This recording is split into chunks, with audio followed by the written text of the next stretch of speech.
July 7th, 2025, Miamisburg City Board meeting. Please stand for the pledge. Pledge allegiance to the flag of the United States of America and to the republic for which it stands, one nation, under God, indivisible, with liberty and justice for all.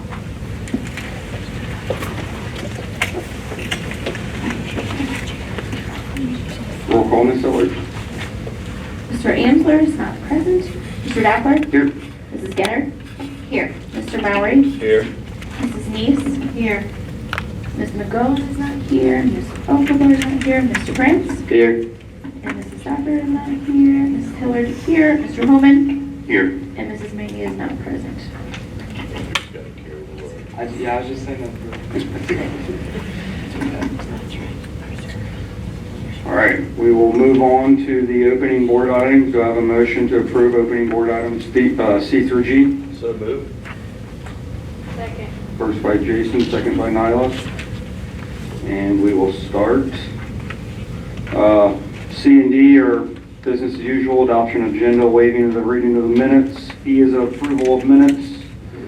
F is approval of financial reports. Do we have any comments questions, comments?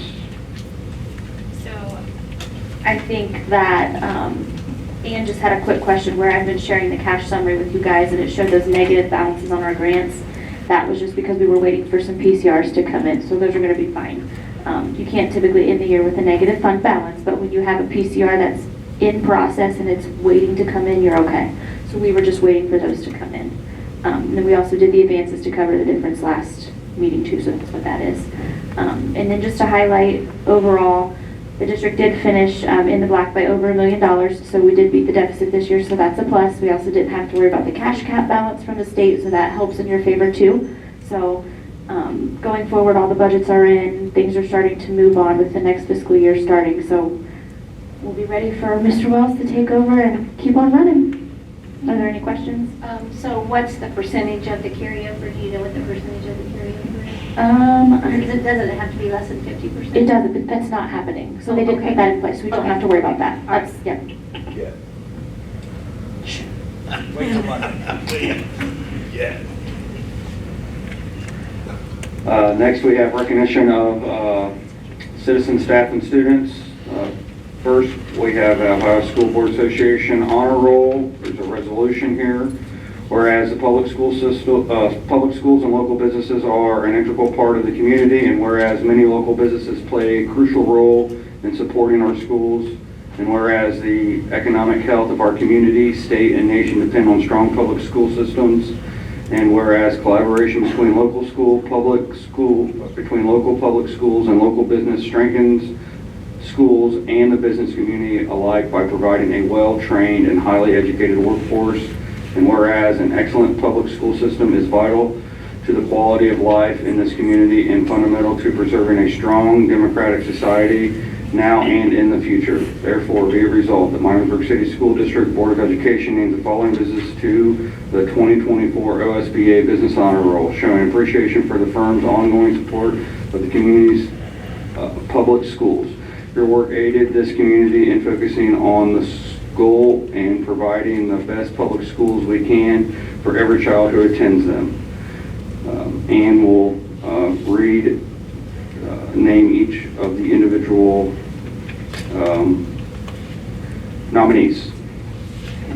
And you can come up and grab your certificate. Yeah, I want you to know that we get hundreds of donations, and so I just ask for nominations from administrators, the athletic department. I think we've nominated and had over 100 businesses receive the award now. So our first one for this year is the Miamisburg Assembly of God, and we have Kim Winters here and Shelley Arntz. So if you want to come on up.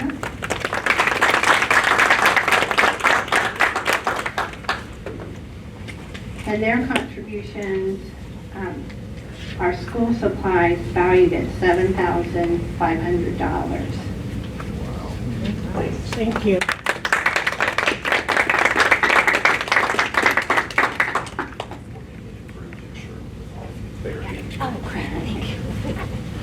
Next, we have the Gathering Church, and we have Annie Ligabell, and I don't believe Ron is with you, right, Annie? Okay, cool, yeah. And they have donated school supplies. They volunteered at the holiday shop and in the cafeteria and the book fair. They do a monthly sunshine card for the staff, and they help students with basic skills. So it's not just a monetary donation, it's actually volunteer work, which is, you know, that's just awesome. So, thank you. Thank you.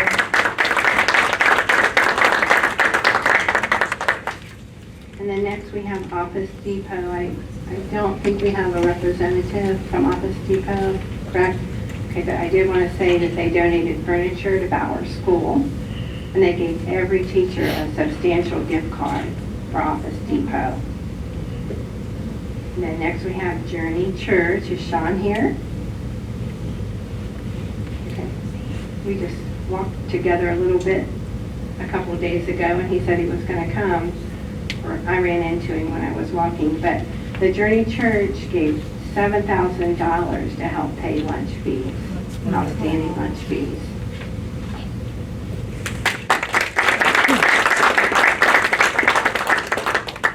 And then the hamburger wagon, I don't think I have a representative here. But anyway, it's because of the $1,100 girls 3-point challenge.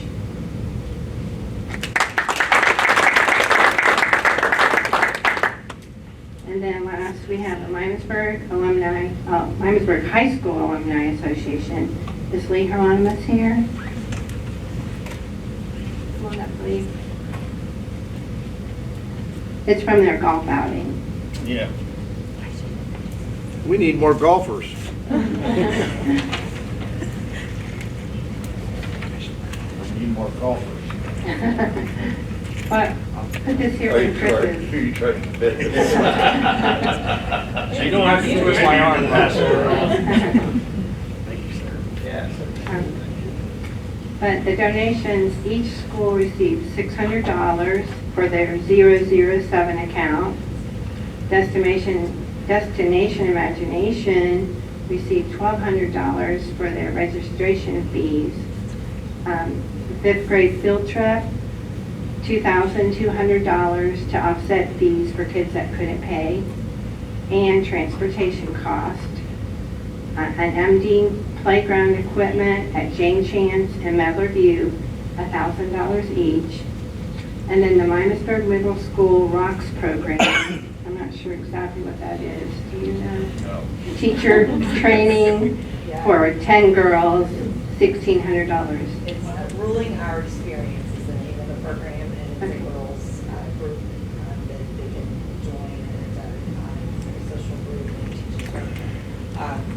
Self-advocacy skills and making good choices and things like that. But that total was $14,000.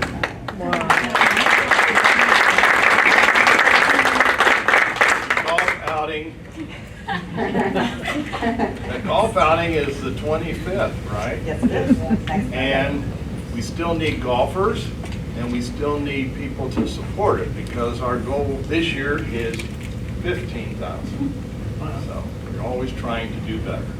And we want to thank Dr. Blessing for all of her hard work on this committee and her time here. She was wonderful, and we wish her the best, and we hope the new superintendent will come right in there and help us like the rest of them have. Thank you very much. Get a picture of all of Lee. We'll get your picture with everybody else.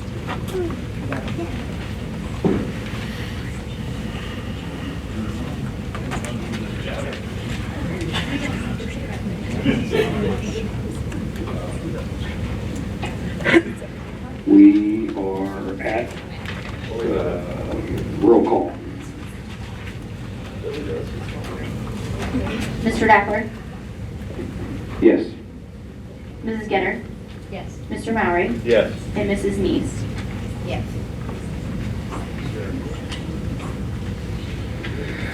Next will be public comments. We have no green sheets tonight. On to board discussion. Do I have a motion to approve, or just board discussion? We're going to start with preschool. Preschool presentation.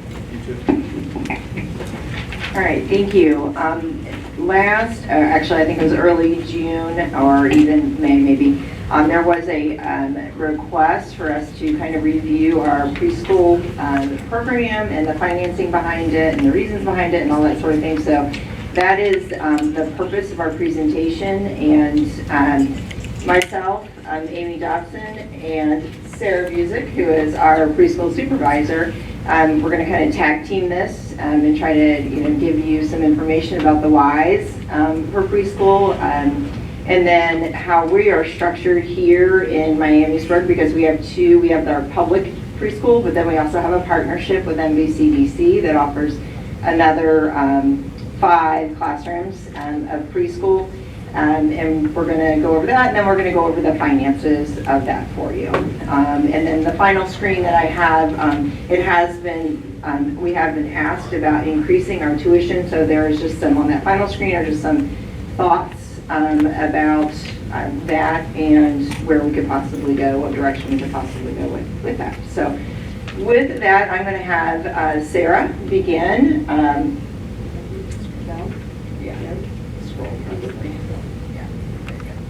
She's using Stacy's computer. Okay, Sarah's going to start out just kind of talking about the impact of early intervention, and then we can share this this presentation with you, because she did attach some links to some of the research that we're talking about here. Yeah, so I was asked about the research to the benefits of early intervention and preschool services. So kind of looking across the board at both our public preschool as well as our partnership. I think these go for all of those environments. So research shows that students are more prepared for school, not just from an academic-based standpoint, but they are more independent. They have the ability to follow direction. It decreases that separation anxiety at the beginning of kindergarten, because we've already experienced that in a preschool setting. Later in their career, students who have attended preschool have lower grade retention, so they are able to kind of continue to progress with their same age peers. Again, across the board for the rest of their lives, research has shown that students who attend preschool are less likely to have behavior concerns in the future, leading to less absenteeism and even fewer legal problems in the future in their adult lives. Improved academic readiness, not just with the math and literacy skills, which are all great, but also encourages creativity and curiosity, so kind of that love of learning. Also builds emotional intelligence, so really focused on kind of emotional regulation, self-awareness, resiliency, to be able to work through some of those more challenging things that they may experience when they get to a school-age setting.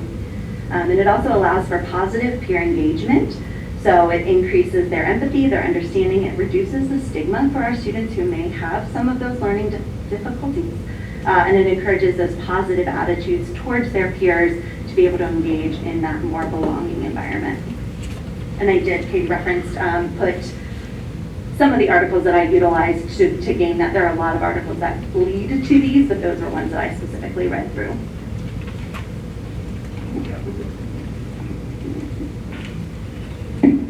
So the next slide, as Katie referenced, we have 2 different preschool models in Miamisburg City Schools. And so this graphic outlines and distinguishes between the 2 models that we have.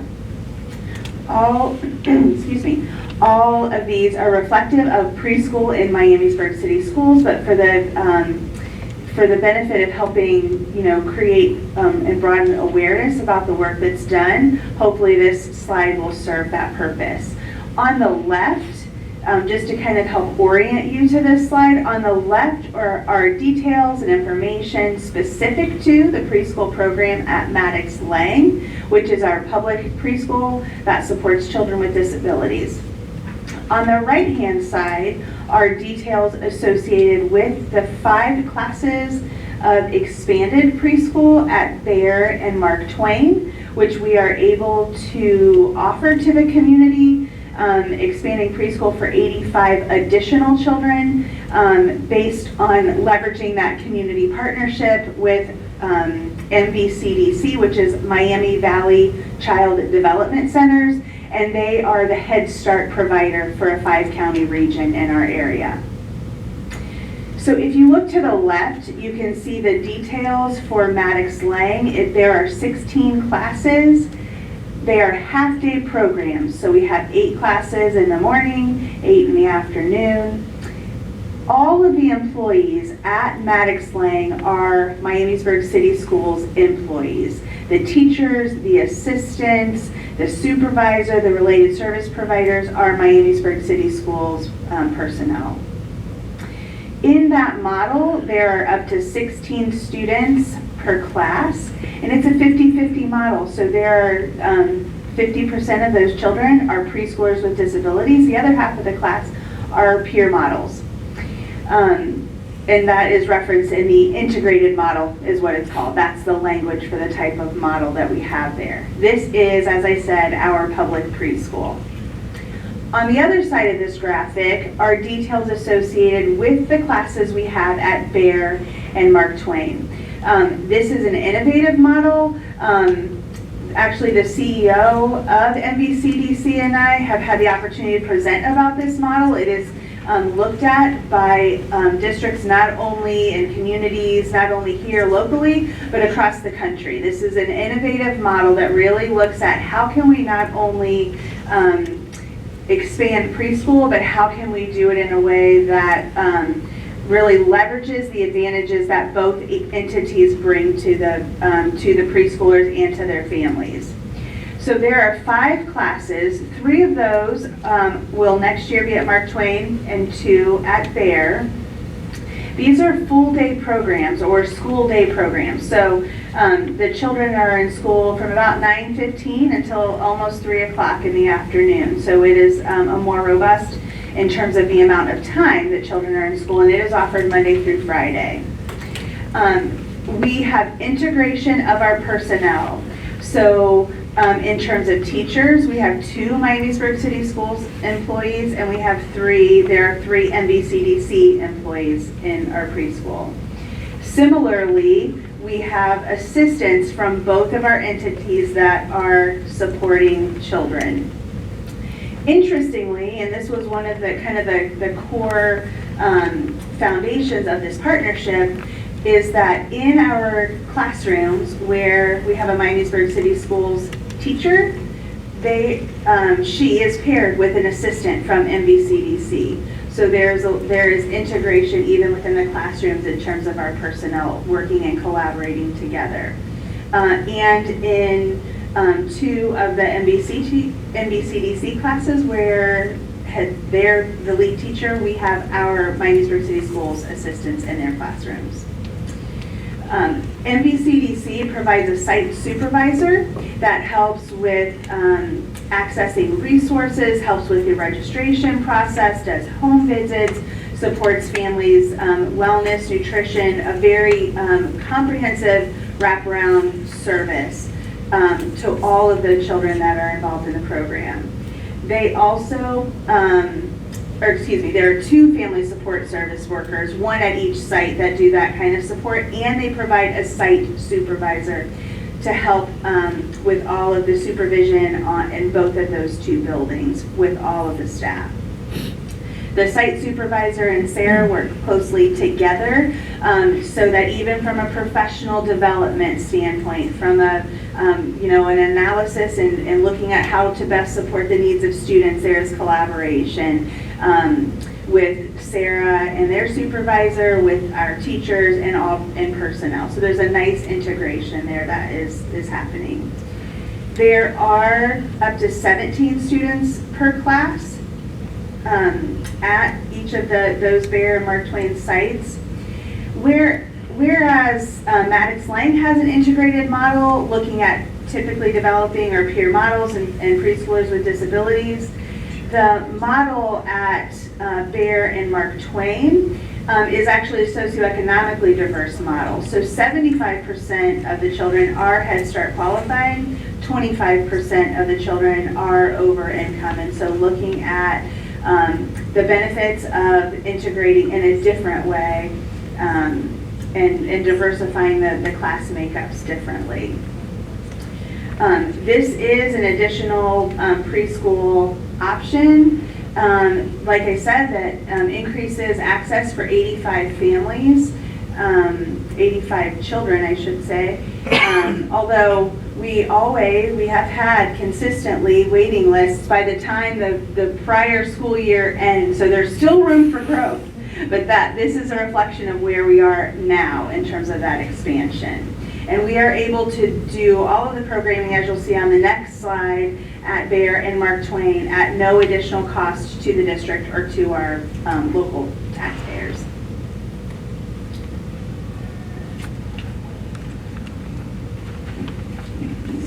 For the next slide, we're going to kind of tag team. Amy and I are a little bit here together. So on the left-hand side of the screen is Maddox Lang. As she stated, that is our public preschool. On the revenue side of that, we do receive the early childhood education grant for some of our students at Maddox Lang. So that is a total of $119,000 that we received from that. IDEA-B is the preschool portion of federal funding that comes our way. Our allocation this past year was $44,178.85. The Preschool Special Education State Foundation, so this is the money that would be drawn down from the state for preschool, is $510,721.13. That was this past year. All of these numbers, I should say, are from this past year. Our partnership with Head Start has a, they have a requirement to provide special education services to a certain number of students, a certain percentage of their students. And so what we do in partnership with them is that number of students who qualify for Head Start that are at Maddox Lang, they pay us to educate those students so that they can count them in their special education count. So that's what that partnership, $62,790 is for educating those students who are Head Start qualified, but also qualify as a special education student. And last year we did receive $169,005 for tuition. So our peer models at Maddox Lang, special education preschool is free for anyone who qualifies for an IEP as required by law. But our peer models do pay tuition to attend our program. So we did collect a total of $169,005 for tuition for that program. So you can see the total revenue there on that side. Then the expenditures is the cost of all of the salaries and benefits are all your staff members. So that is your teachers, your educational assistants, special education supervisor, special education world. We've got OTPT speech. That is all in there. There is a portion of our psychologist who works in that building. A portion of her salary is in there as well.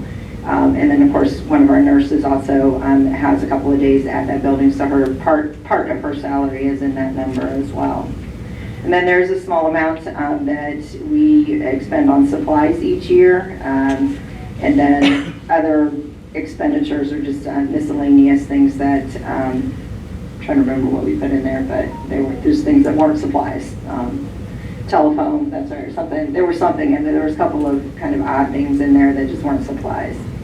So total expenditures, $2,042,531.88. Which obviously you can see that it does operate at a loss technically, but that is, I don't think that's much different, and I think our treasurers can probably talk about this, but that's not much different than any other public school that's offering a public school preschool. And then I'm going to have Amy explain the other side. Sure. Before I do, Sarah, do you mind scrolling back up? I realized that I didn't reference kind of the things that both of the programs have going for them, and I would be remiss if I didn't point out that both the preschool at Maddox Lang and the Bear and Mark Twain sites are all gold step up to quality rating. That is the highest level of step up to quality rating in the state of Ohio. And so wherever our children in preschool attend, they are in a program that has the highest rating that the state awards. I also wanted to reference that all children are Miamisburg City School, live within Miamisburg City Schools, so they are our future students. Head Start doesn't always operate that way, but given our unique partnership that we have established with them, that is, we have confidence that all the children are living in and residing in Miamisburg City Schools.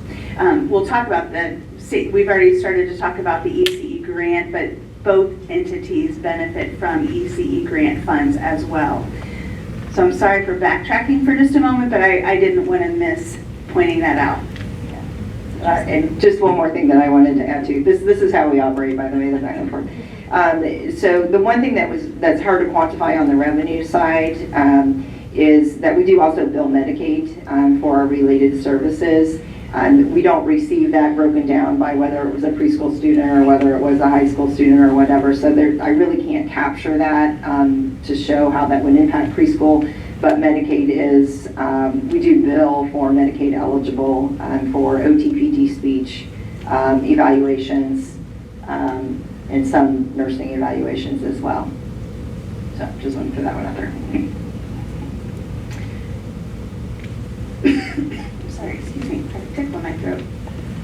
So in looking at the financial components related to the MVCDC partnership and the Medlerview and Bear sites, there are some similar sources of revenue, just not all of the same sources of revenue as Maddox Lang. We do have a high percentage of our students in both of those sites in that partnership that qualify for the early childhood education grant. So that revenue is reflected there. Also in our partnership with Head Start, and there are contracts on the agenda this evening for your approval, similar to how Katie referenced contracting with MVCDC for servicing students with disabilities at Maddox Lang, we also have an agreement for the children that are in the classes that our Miamisburg City Schools teachers are teaching. And so they contract with us, and that is another source of revenue for us.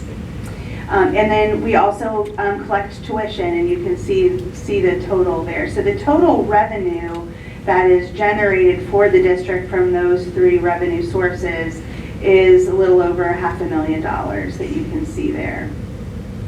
In terms of our expenditures, there are two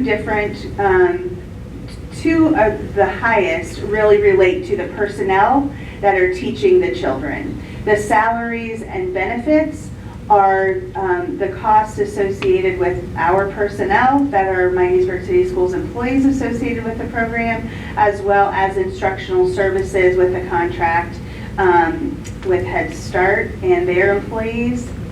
We also do budget for nutrition services costs for the preschoolers who don't qualify for free or reduced meals. We budget for that. And then a very small amount of supply money was budgeted in the last fiscal year associated with the early childhood education grant. And those supplies that were purchased were curricular resources that align to what our teachers are using in kindergarten. So some literacy-based materials that are designed for preschool, but they are the same programs that we use in kindergarten to create some alignment in that transition from preschool to kindergarten from an instruction standpoint. So when you look at the revenue that's generated relative to the expenditures, we do have a profit of $52,278,044. And then the last screen on there, as I mentioned, was, I know at some point in time that was asked about our tuition for Maddox Lang and whether or not increasing that tuition would be impactful for us. You can see right now currently we are at $1,200 per year for our typical peers. And I put a note down there, we put a note down the bottom that 125 typically developing peers will start the year About 28 of those are on free or subsidized tuition. So that's something to think about when you're talking about tuition, because they can qualify for free or reduced tuition. We took a look at, well, the local supervisors do this every year where they collect the information on what everybody's charging locally. And the average for public preschool tuition in our area is $16.23, so there is room potentially to increase. We're not the lowest, but we're definitely below what the average is. But a couple of considerations as we talk about that. One, some of the higher tuition districts, provide transportation for all of their preschoolers. Miamisburg does not. We only provide transportation for students who are on IEPs. So that's just one of the considerations. The other consideration is there are families who, because we're at $1,200, choose to go ahead and pay the tuition rather than taking advantage of the free or reduced tuition. Sarah's had those conversations with family personally, so we know that that's happening. So there's that consideration. If we increase, how many of those families would then decide to go fill out the free and reduced portion, which I think you're all aware that if that happens, then that that cost falls back on the district. So it's just more of a consideration of trying to keep our goal is to fill all of our typical peer spots, because that's very important to have those typical peer models for our students with special needs. So it's just a consideration of how far do we go and not hurt that number, just to keep that in mind. So those are just some of the things that I put down there. If we do choose to increase the tuition, this is something we would need to move on by the end of the first semester, because we begin all the work on handbooks, all the conversations with parents, all those sorts of things that are happening for the following year are going to start late December, early January. So if we were going to change the tuition amount, we would want to do it by then. And that was all we had, unless you have questions. I do have a question. So at Mark Twain and Bayer, you had one of your expense lines was nutrition. So does that mean that students don't pay additional for their meal if they're not on free and reduced lunch? That's included in the tuition? That's right. No, we bill that into a line item in the ECE grant funds. Okay, but my question is that the parents are not paying additional for the lunch. That is They just correct. pay their tuition, and then the lunch is included. That is correct. Okay. Yeah. Now, I just have a comment. After I retired, I subbed at Maddox Lane for many years. It's a wonderful model. I visited the other preschools as well. I just would encourage the board to get out there and visit those rooms to see what's happening on a day off. It's just amazing and impressive. I agree with Mrs. Neese that all the facilities are wonderful and that the students they care for benefit from them. I have 4 specific questions, and I'll save my discussion for that with Mr. Wells in the future as a part of the financial committee. We can delve into those details later. My first question is, when you look at the expenditures, when Mr. Blevins looked at these numbers before, he included, is there no food or nutrition expenses in Maddox Lane? Or building expenses, like snow removal, maintenance, I mean, for the facilities itself, how are those built into these line items? Those are not going to be built into those line items. Okay. And the second question that I have is, when I look at this total revenue number, it's great that you're at a $52,000 positive in the other areas. Why isn't our budget goal, is it impossible to operate Maddox Lane for the $957,000 in revenue that we have available and not create over $1 million annual deficit? I would say the answer to that is no, because of the necessary staffing that has to happen at Maddox Lane. You have to have a teacher for every classroom. There's a limit to the number of students who are permitted in each classroom. There's also a law requiring how many educational assistants have to be in those rooms. You have to have your OT services, your PT services, your speech services. There has to be a psychologist who's evaluating them. There has to be a principal/supervisor who runs the building. So all of those, that large number is the number of staff members that it takes to run that program. Okay, and what is the total enrollment at Maddox Lane? So we ended around I want to say 242. Just at Maddox Lane? Okay, great.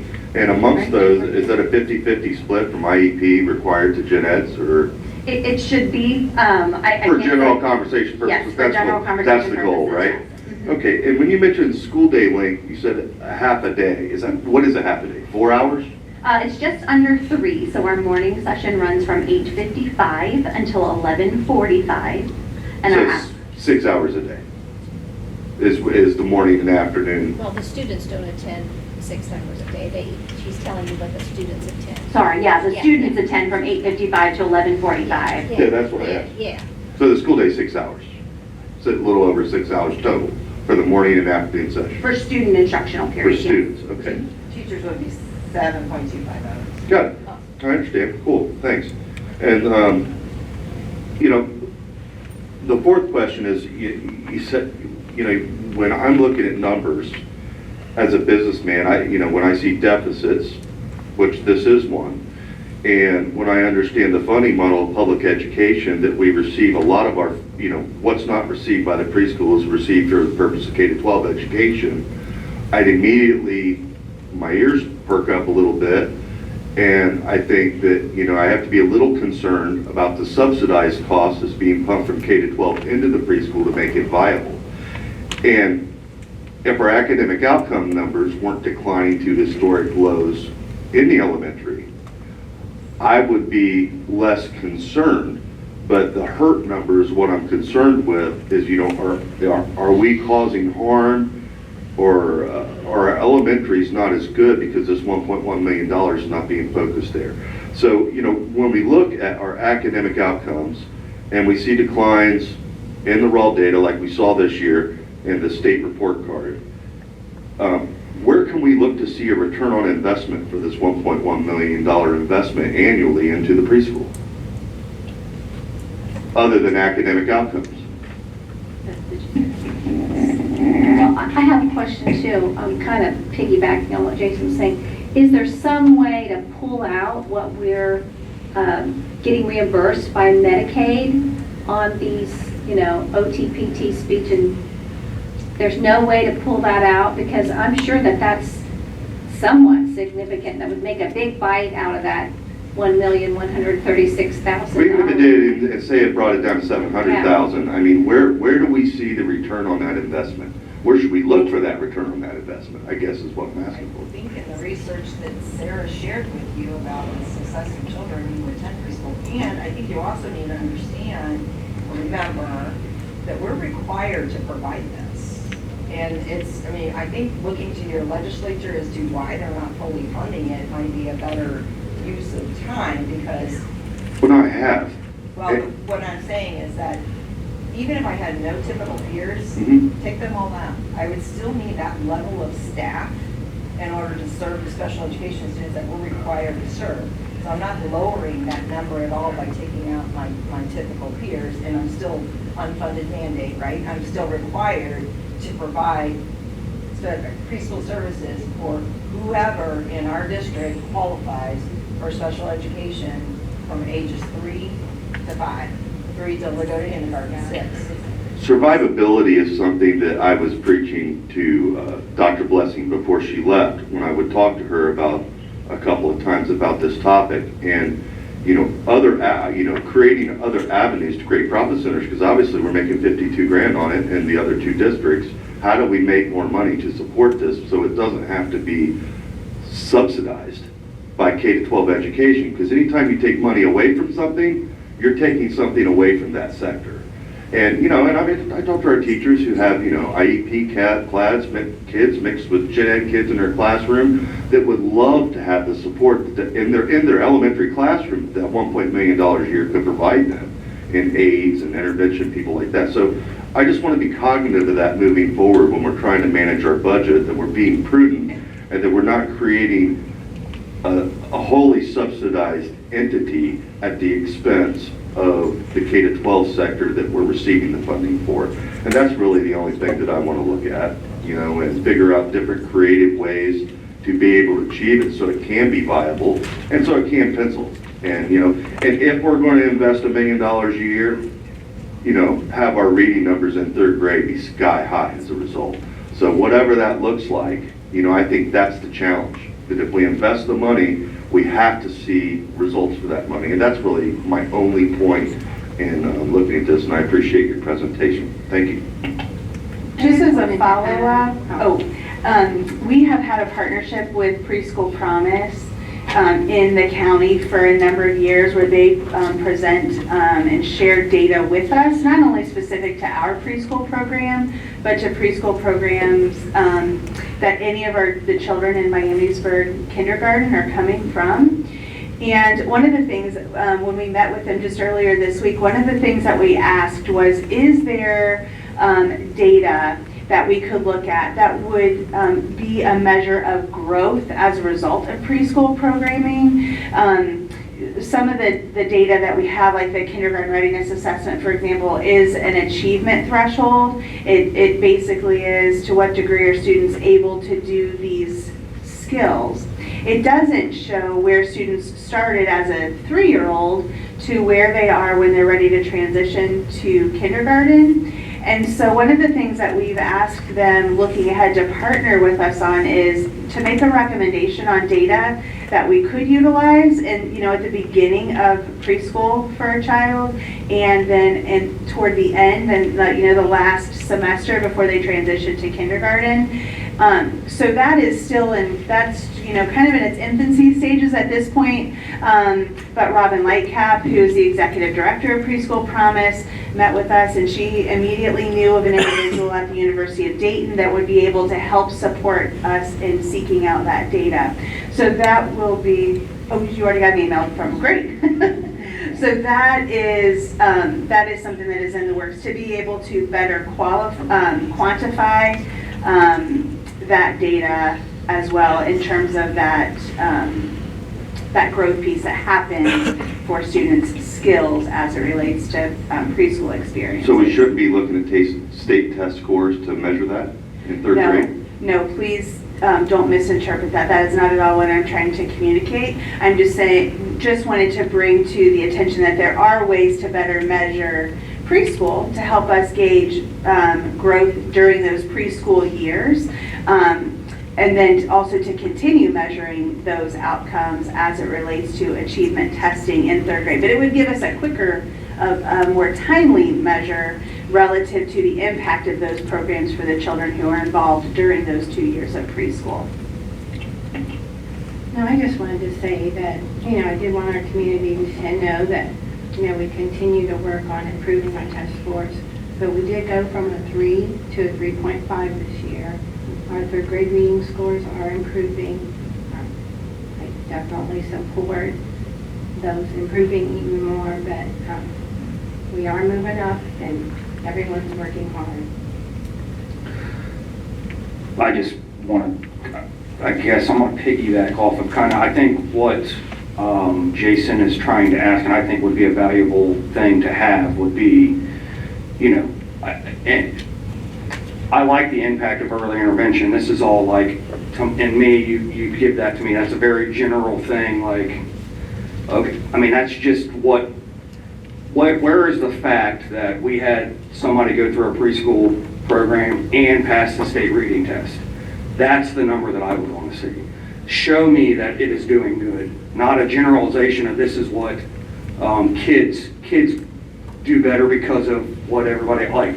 Just show me that it is doing better in our district. I don't really care about everybody else. Show that our preschool is doing a good job. I don't know how to track that. I think that would be a very great number to present, to say, look, the 50% or 75% of kids that pass, every single one of these kids went through our preschool.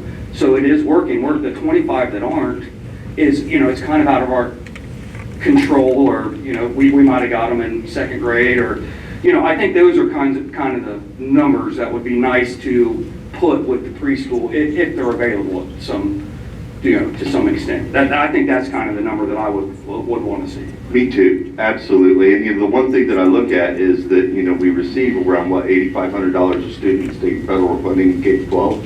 Is that right? Is that number about right? What is the number?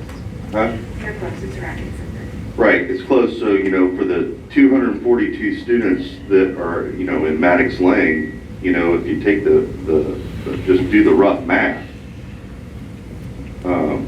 divided by 242, that's, we're spending $4,599 per student in Maddox Lane in deficit spending.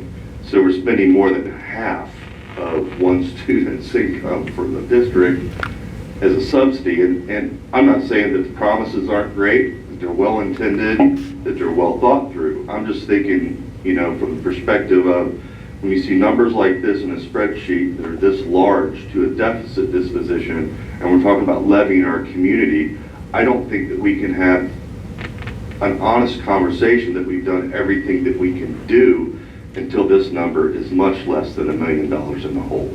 And that's all I'm saying with it. And however that looks, however we go about doing that, I think that has to be the goal. Because, I sent my kids to preschool. It was also a daycare. I paid $1,670 a month, a month. So, I mean, if it's that great, if it's that valuable, I don't see a problem with charging what it costs. And, that's just my perspective on it. But I do appreciate your time and you put into this. It was very educational. I think it'll help our conversation in the future quite a bit. And thoughtfully taking a look at this moving forward. So thanks again. Just for your general knowledge, the Medicaid reimbursements were a little over $600,000 for the last fiscal year. But I can't tell you whether that's from the way that it's reported and paid to us. It's just a Medicaid reimbursement through Gainwell Technologies, and it comes in lump sums at multiple times. And For it's every student, for preschool. pre- But it's for, pre-12. it's for all of those reimbursements. Yeah. 600,000, you said. Will the Medicaid cuts affect that streaming? Will they that funding streaming? I don't think that has anything to do with what we report for Medicaid from what we pay. I actually have a question. I've only ever taken intro to business at the high school, so I'm not well versed in the business stuff. I was just curious, like the integration with the NBCC, does that make us ineligible for federal and state funding? Because it doesn't. Ineligible? Yeah, do we become ineligible? Okay, so they will still provide a certain amount of money to the program? Yeah. Okay, because I just saw it was like IDAB and state foundation. I'm just curious. Yeah, they don't 100% fund preschool, federal or state, regardless of what our partnership is with NBC. I'm curious, and Katrina, you may know from your experience, because I think it's wise for us to be reflective about our, profit loss margin, relative to other districts and other communities. You had the benefit of working in multiple districts through your work at the Shared Resource Center. Is the preschool operating at a deficit consistent with what other districts experience throughout the state? So it depends on with like districts like Miamisburg where you host your own preschool, and then you have districts where they bring in the outside preschools, and they're using the ESCs and they're using the other organizations, and then these costs become your cost. And so this is typical. You're using your general fund money to subsidize the preschool program, and it's just the cost that comes with it because legislative doesn't fund what they want to mandate you to do. So I'm not going to say it looks bad or looks out of the ordinary. It's typical. When you're hosting your own preschool, this is the cost that comes with it. I'm just curious. Thank you.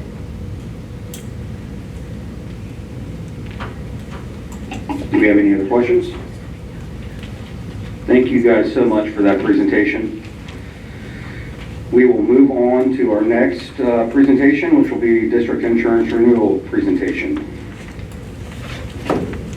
All right, we have with us this evening Brad from Hoskett Euland that'll give us a brief overview of our insurance for this coming year. So Brad, we're gonna hand it off to you. Awesome. And then just let Stacy know which you need. Okay, who's running that? Okay, perfect. I'll give you the high sign. Okay, thank you. With this evening with me, I have Nicole Mauger and Lisa Tinnell from our team. Many people probably know Lisa. She's a lifelong Miamisburg resident. And we were talking about this today, and I just first and foremost wanted to say thank you to the district for the partnership. I have only been involved with the Masters Agency for about 9 years, but the Masters have been handling the insurance since 1986, and that's pretty cool.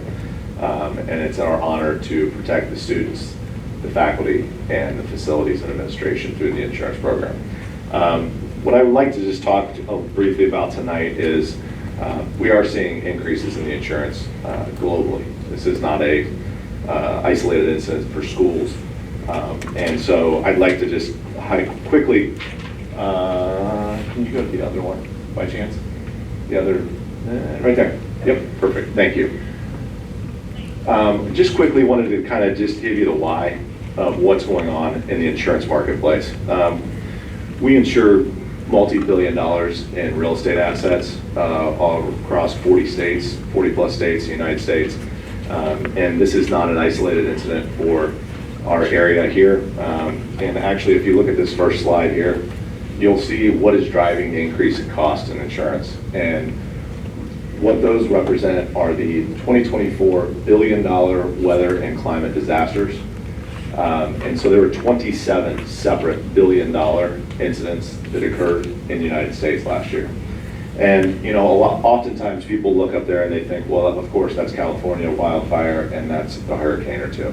And what you're starting to see is in the Midwest of the United States, you're starting to see a lot more concentration of convection storms, tornado activity, wind and hail. And that is really driving the reason for the insurance companies that are performing so poorly. We're going on right now debating on the resource 26 to 30 consecutive quarters of increased costs in property insurance in the United States. So if you want the next slide, please.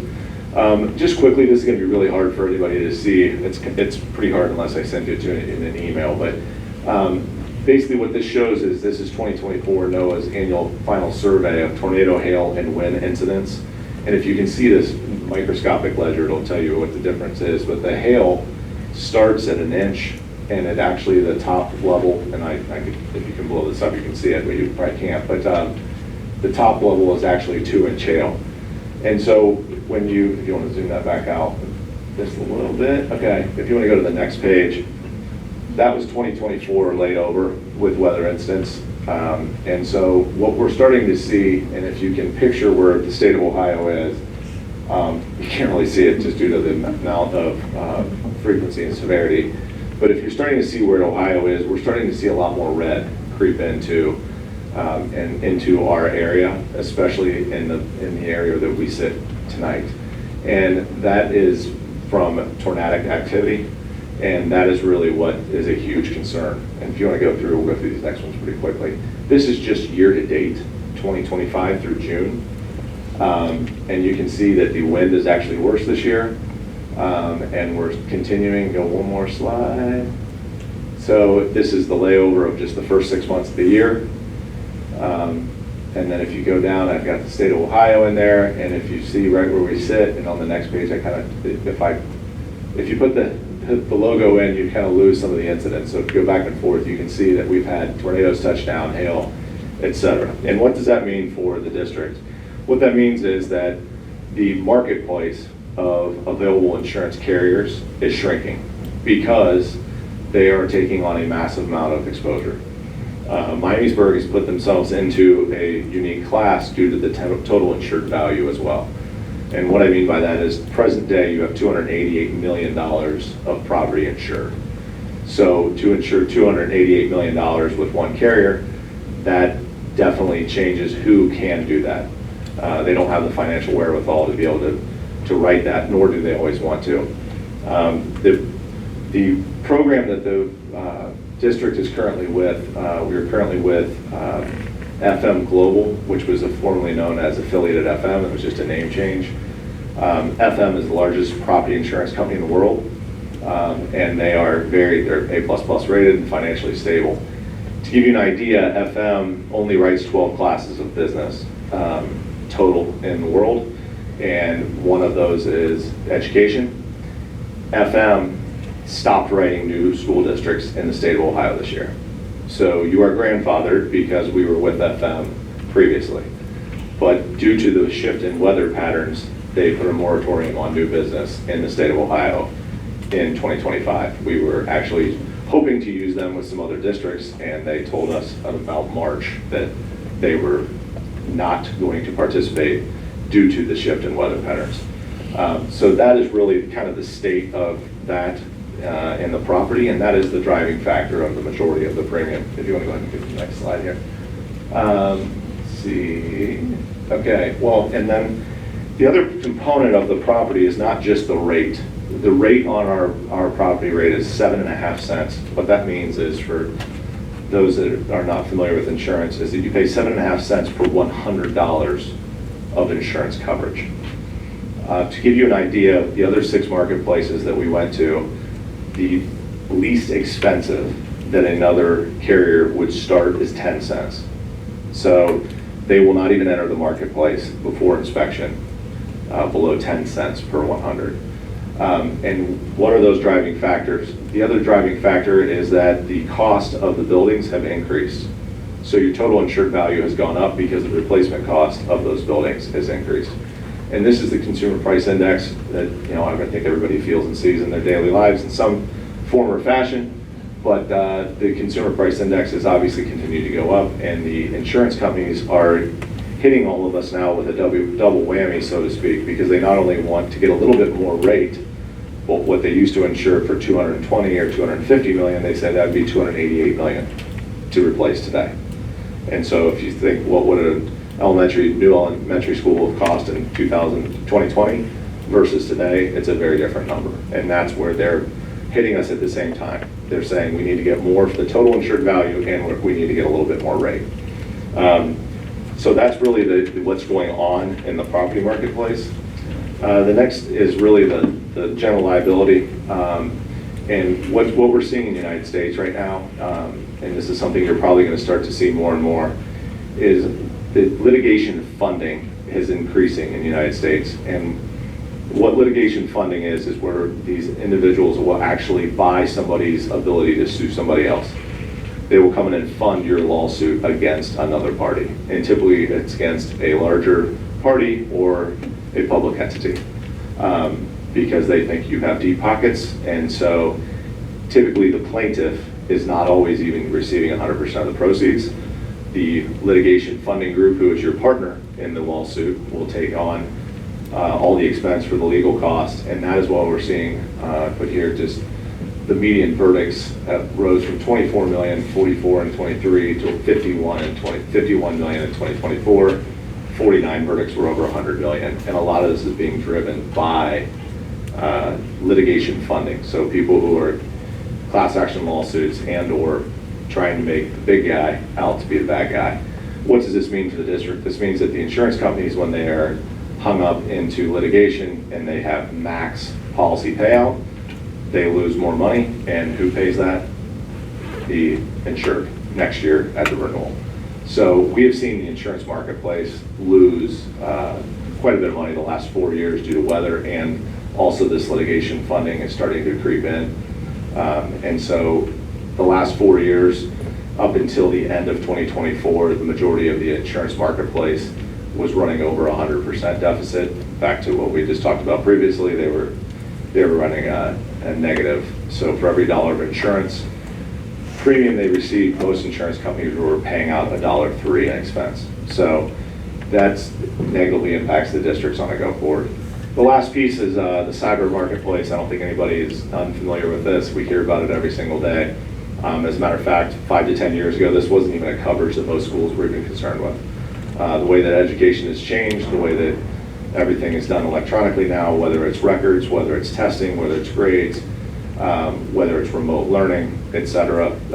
We have seen this become a very, very large presence. And frankly, with multi-factor authentication difficulty with education, this is a very big risk for school districts. And so it's something that if you look 10 years ago, you didn't even have a line item for cyber insurance because it wasn't a thing. And now it's something that's there. So just wanted to quickly hit down that on the State of the Union, so to speak, of what's going on. I was going to invite Nicole Mauger from my team up as well. I am a property specialist by background. I've spent about 25 years in real estate, buying insurance and selling insurance now. And so with Nicole, you want to come on up and join me? We wanted to go through, it's going to be hard for us to do this together. What does the board have? Let's see, what can we go to?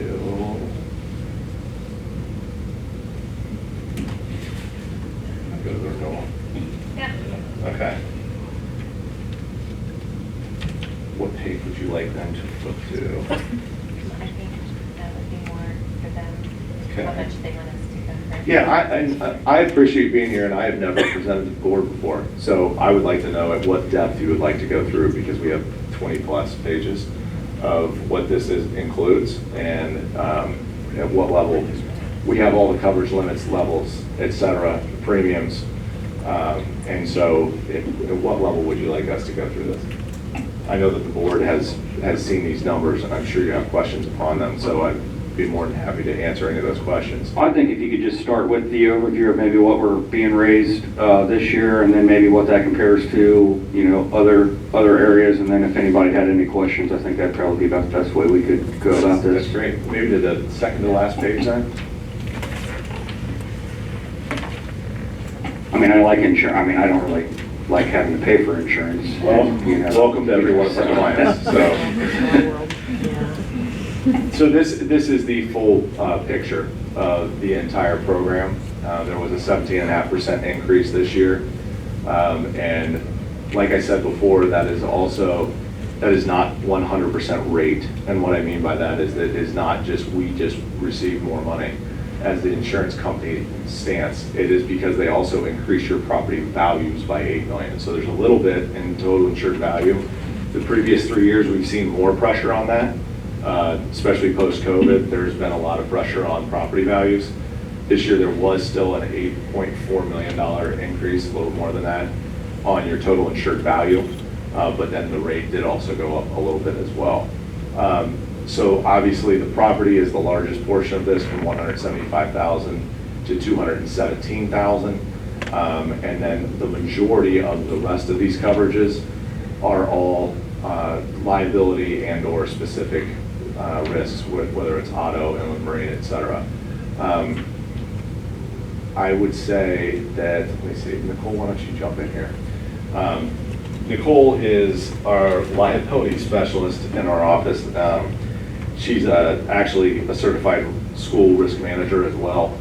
So I think she's forgot more about this than most people have ever cared to know. So Nicole, if you want to go through some of the just liability line items. Sure. So one of the challenges facing school districts now is increased claims.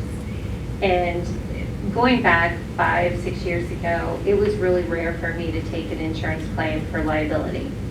We just didn't see them. Luckily, not this district, but I have other districts where I have taken 12 to 15 liability claims in 1 year. And what things that contribute to those, it could be parents suing the district. We saw, especially after 2020, when COVID happened, we saw a lot more claims activity with the masking and some things like that. And it really became a trend because everybody realized that. We also have other things happening right now. We have individuals who are going out in our communities and seeking out lawsuits. And they go from county to county to county to county, and they go through all your board minutes and everything, and then they come back and they ask for the settlement and take you to court. So when we do that, we have to defend you. And most of the time, this one man in particular, he'll settle with the school district. He's happy. He initially asked for like $500 per charge, but he does settle. However, he's trying to make it better. That's the whole purpose of it. He's trying to make things more transparent. And the downside to that, good that he's trying to do, is that we have to pay all these attorneys to fight these and investigate these, and it is impacting cost. So we are seeing, especially in that line, those type of claims would fall under the educator's legal liability. So we're seeing a lot more claims activity there. General liability, if somebody is walking across your football field and they fall and they have to have surgery, those are the type of claims, that's the bucket those are going to come out of. Law enforcement liability has been pretty stable for the most part. Luckily, I don't see a lot of claims in that vertical. However, it still goes up a little bit because we do have things that happen, and they're usually not good things, but it's not as claim active. So I don't see that as much. Now the employment practice liability, that's another area that is really perked up, and that the 10.7% increase on that really is reflective of your background here at the district, because I have other districts that were twice that because they had a lot more claims activity. That would include your sexual harassment, discrimination, age discrimination, anything that fits in that bucket. And so when you have low claims activity in those areas, it's really contributed to your administration and everybody who makes sure that those things don't happen. So that's a pretty good number there. I like that. And Miamisburg has been fantastic at, keeping those things off the records, and we like that. We don't want to see those type of claims. Commercial auto, we do have some claims activity with the district, and so that does partially contribute to those increases. We are seeing more and more cars on the road that are surpassing $50,000, even for a small, basic car now. You've got pickup trucks out there and SUVs that are $100,000. So when you have those big buses on the roads, they're going to do more damage if there's an accident. The more physical injury, more everything. So we have seen a small increase in that vertical as well.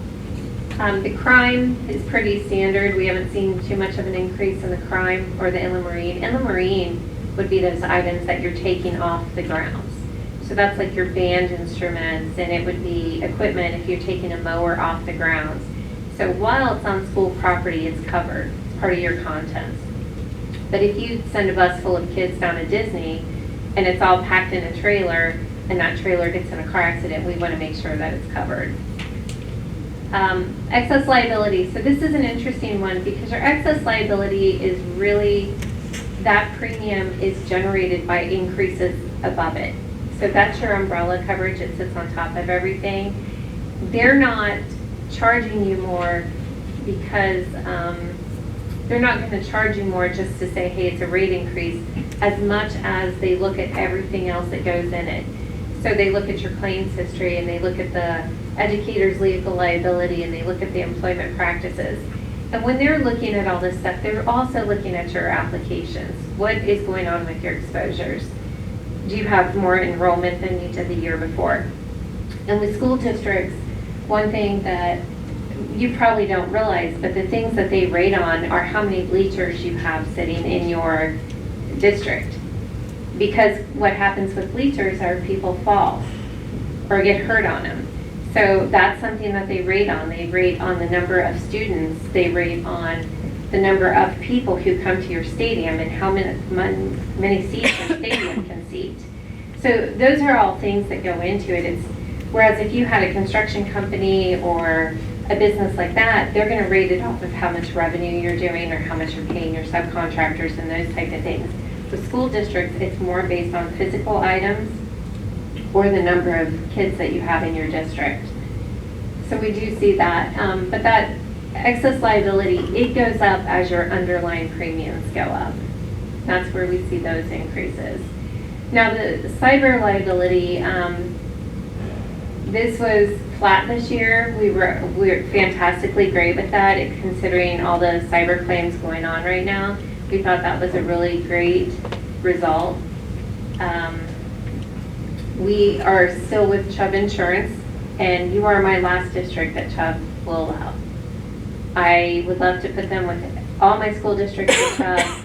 You are the very last one that is grandfathered in with them. So that's, to me, it's a really big deal, and I feel, I pray to the Chubb gods every year that that is going to continue. But So I think it's safe to overall say that the majority of this increase is really driven by the property value increase. There's the rest of our taxpayers that we have to deal with are Absolutely. concerned about. So we're just feeling the hit of that as well, as a district, on this side of things. correct. And then the items above that with like the 10, anything from 10 to 15 is pretty much a standard rate increase. Pretty much. Which Now, I don't think is much different than any other not offering really. you're going to get to. But then you're also looking at basically a reduced ability to gain the coverages that we're able to gain if we were to ever experience anything outside of this, whether it's another company or something, you're still going to have that reduced Yeah. ability with a harder, basically harder to get the insurance, like the way that you have it. One thing I'll also share with you, so when we moved to FM last year, we started the process really early in the year because they have to do inspections. And when I say they do inspections, they come in, they look at every sprinkler head. They look at everything. And all school insurers do. But there's two different things that happen when they go through that process. You have insurance carriers that are proactive and they do it before they'll even give you a number. You have insurance carriers that do it after the fact, and then you are quoted something and they come in and say, hey, we need you to put in $1.2 million in upgrades or we're not going to let you keep this policy. And we really like that FM does it beforehand. One of the things that benefited us when we started that process, your applications and everything were in so early last year that you missed last year's storm season. So they went in early, and then starting like March and beyond, that's when all the storms start happening. And this year, I know with another carrier, Liberty Mutual, we had lunch with them March, and he's like, it's looking great, we're feeling good. And then that big storm came through Ohio, a lot of damage, and he said, scratch everything I just told you, because I can't offer that anymore. So you're kind of, because we were ahead of the curve, because we had to do all the building inspections, we had to do all that, you were actually in the hopper for that underwriter before last year's storm season. And so I think that's why you're seeing a little bit more of an increase this year. You're catching up to where those school districts were that came in after you, and you're getting this year's typical ones. And one thing I would add is that we mentioned Liberty Mutual. Liberty Mutual has still probably, we don't know the numbers through July 1 renewals, but probably around 50% of the school marketplace. And Liberty Mutual was on Ashtabula High School last year, and they had a roof collapse. We're hearing it's north of $50 million loss right now. So, and so when they have a K-12 main campus, and it was a major deal. But you look at a company like that who runs at a 98% loss ratio or combined ratio, who makes 2% of every dollar. How many policies do they have to have zero to make up for that? That's why Liberty Mutual changed a lot of their structures for their policies this year. We have Liberty Mutual on other districts. Their deductibles are very, very high. The risk transfer changed because they said, look, if we're going to go into these districts, if we're even willing to say yes, we're going to transfer a lot more of the risk back to the districts. And we're seeing that a lot because of those, it's really the weather incidents, but then when you have a major loss that's very noticeable like that really hit the marketplace in Ohio.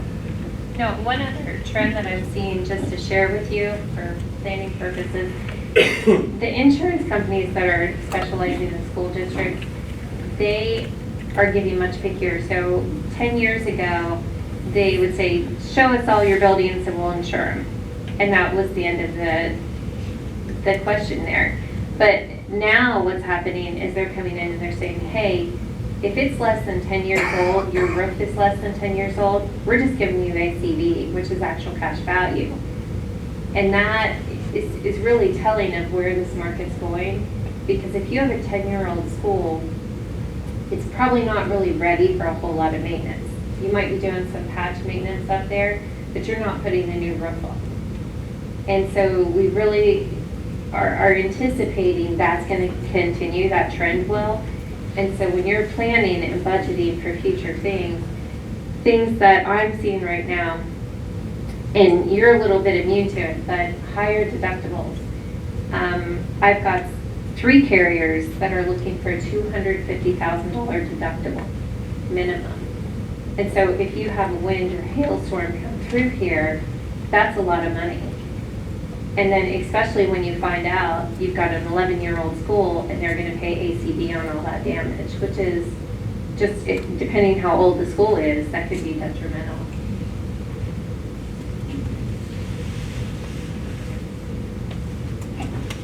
Thank you. Do we have any questions?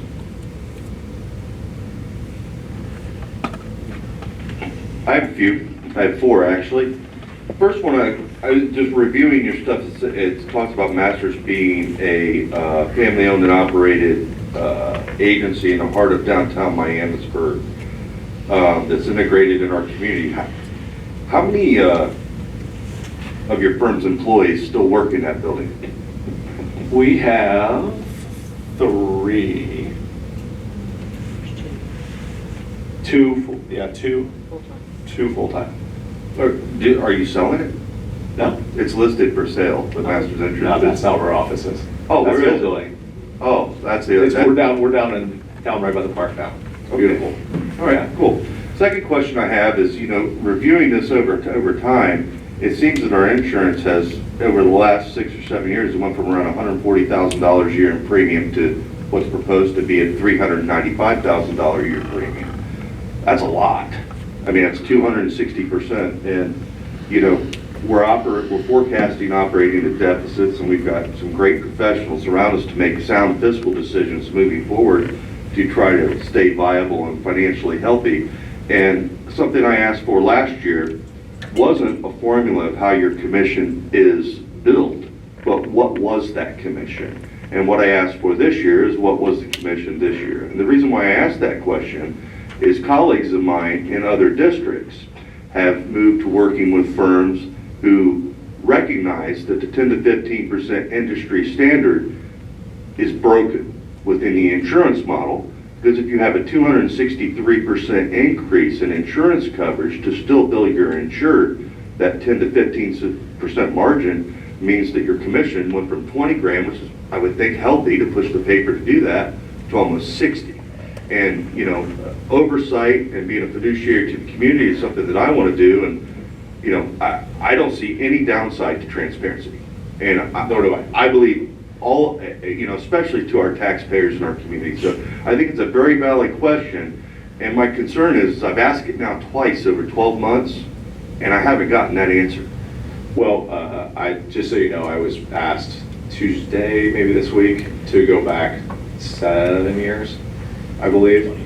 And so we've already started that, and I was told that would be discussed in a finance committee meeting. And I hope you're on that committee meeting. I am. Good. I am, absolutely, which kind of segues to,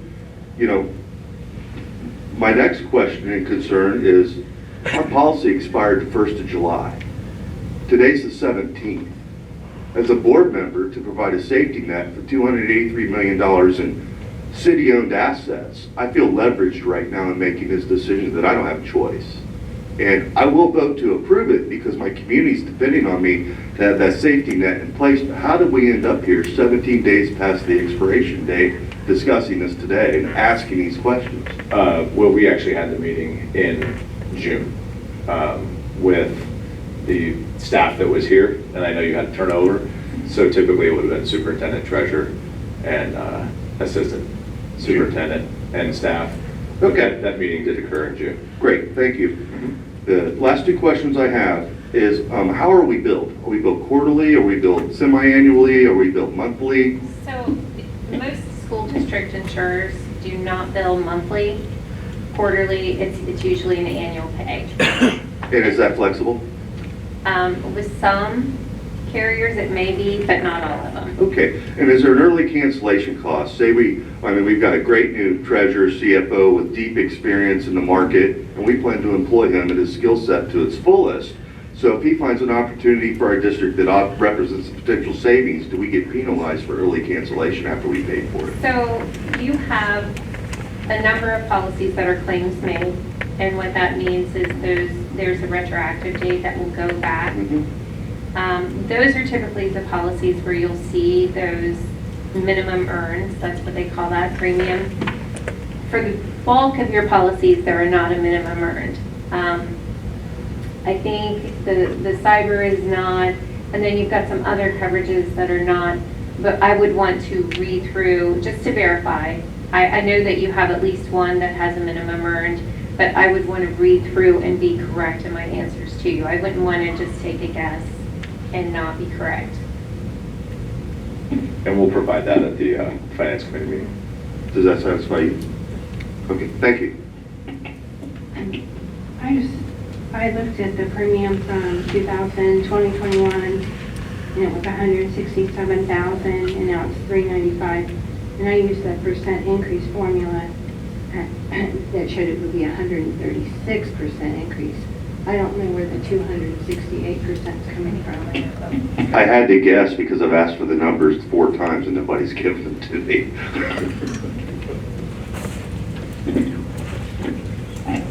Well, there is also it's not a huge element of this, but I will tell you in that calendar year, you didn't have all those coverages. There was not cyber, there was not violence policy, and those are things that are really hard to even talk about because it's sad that we have to have those things. But to really look at truly, we had property, we had general liability, the limits are the same, and we'll give up a 100% breakdown to you. And I do appreciate that, but the one thing that we had then that we don't have now is money. And that's, when you look at a spreadsheet at the end of the day, that's what we're required to have to be able to pay you in making these decisions. And so I do appreciate your presentation, your input. I have been going through and trying to extract those premiums for you and the commission amounts. I have for now 2021, I still have to research those. But I believe in the 21-22 term, we were at 215,000 plus some auxiliary expenses for other things. So I'm still pulling that year. But the one thing I can include this on our spreadsheet for the Finance Committee, the biggest driver in this is that property, and where you may have been at 100 million in property values 5 years ago, that's what's pushing this. It's twofold. And I completely understand that. And, at that level, if the commission was $20,000 or $30,000 a year, or whatever it was to your firm, when I look, if it's 143%, it's 143%, that commission's now 50 grand for the same amount of effort because it's based on the value of the property. So as the property is dramatically increased, your commission base is based upon that. And I'm not saying that you're doing anything wrong because that's how your business is. But what I'm saying is there are some innovative peoples in the insurance industry that recognize that and recognize that people that, like us, that are fiduciaries to taxpayers in our community are taking hard looks at this, and they're offering flat fee consulting agreements or we'll charge you this percentage to a ceiling so that we're sheltered from that. So you're still profitable, still making money, still doing very well, but our community is sheltered, and that's the conversation that I want to have. I look forward to having it with you, as a matter of fact, and I will tell you that our job has become exponentially more difficult because of the environment. When you have one carrier that did all of these, you have one set of applications, you have one negotiations, you have one underwriter, and yet, I don't disagree with you, it was the same every year, rinse, repeat. This is a totally bespoke program with all different carriers, all different underwriters, and the reason we did that was to save the district money. And we look at all different districts all over the state, and you are in a good spot as compared. It doesn't feel like it. I'm not telling you to go home and look in the mirror and say, well, how lucky are we, because it's gone up. But and you very well may give us the most competitive, best deal that we possibly can get. Totally. But I've only got one deal in front of me. Yep. And we're 7 to 8 days late. So what I'm getting at is, I want to be in a position to make a sound decision and have more than one comparison so that I have confidence. And, Sounds good. I owe the community that level of due diligence. So that's all I'm advocating. I don't disagree with you at all. Thank you. Yep. Thank you guys so much. Thank you. Presentation. We all good here? Questions? Awesome. Thank you, guys. Okay, we'll move on to the consent agenda item. Do I have a motion to approve consent agenda items A through D? So moved. I second it. First by Jason, second by Ann. We will start at the top with A, bus routes. Was there any major changes or anything there that need to be discussed? No, this is business as usual. Every year, we have to bring it before the board, approve the bus stops, and then as we need to make changes, you give Stacy and me the opportunity to correct those. Yearly business there. B is approval of district participation in federal and state fund programs. I'm going to say that's business as usual. C would be approval of board training. D is, there's two trainings that are October 9th, Ohio School Board Association Southwest Regional Fall Conference, and then the OSBA Capital Conference in November. D is approval of MCTA negotiated agreement revision with supplemental positions. Do we need to discuss that?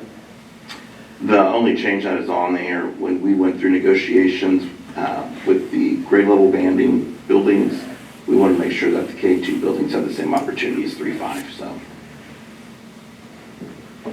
Got any questions?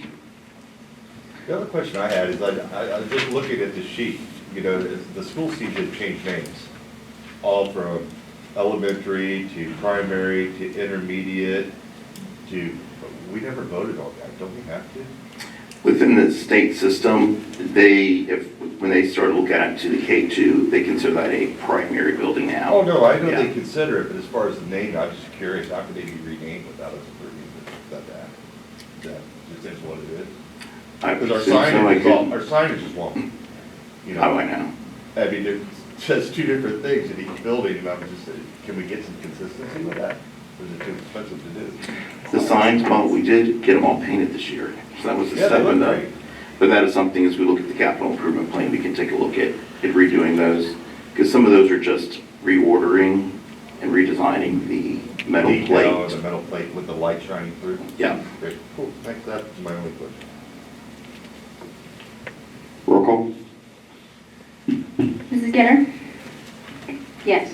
Mr. Mowry? Yes. Mrs. Neese? Yes. Mr. Dackler? Yes. Next, we will move on to human resource items. First, we have, what is it? Oh, yeah. Do I have a motion to approve personnel reports certificated? Item A. I move to approve personnel reports certificated. Second. First by Ann, second by Nyla. Roll call. Mr. Mowry? Yes. Mrs. Neese? Yes. Mr. Dackler? Yes. Mrs. Getter? Yes. Item B, do I have a motion to approve personnel reports classified? So moved. And I do want to interject something real quick and pass this on to Mr. Wells. There was a lot of discussion in May about ethics infringements of our board members, and I had a discussion with Ms. Hiller. And, I had a Post-it note saying that I can't vote for my stepmother in this classified report or my stepsister.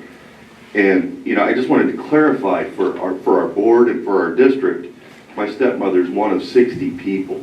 And that's a class of people. It's the individual issue is when it becomes an issue. And there seemed to be some discrepancy there between what the OSBA was telling us and what the Ethics Commission told me, because when that was brought to me, I self-reported that to the Ethics Commission and said, did I screw up here?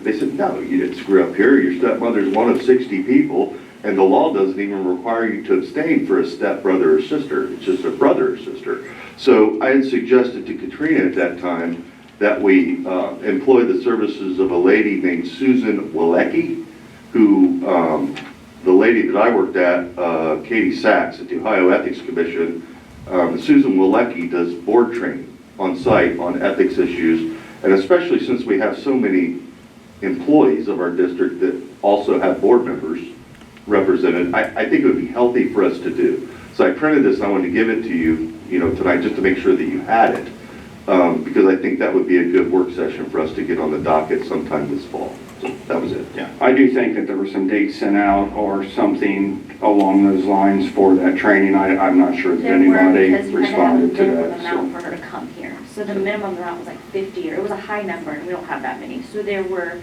dates supplied where you could, as a work session, or however you wanted to maneuver it, get on and get those trainings online. We could do 2-2-1s.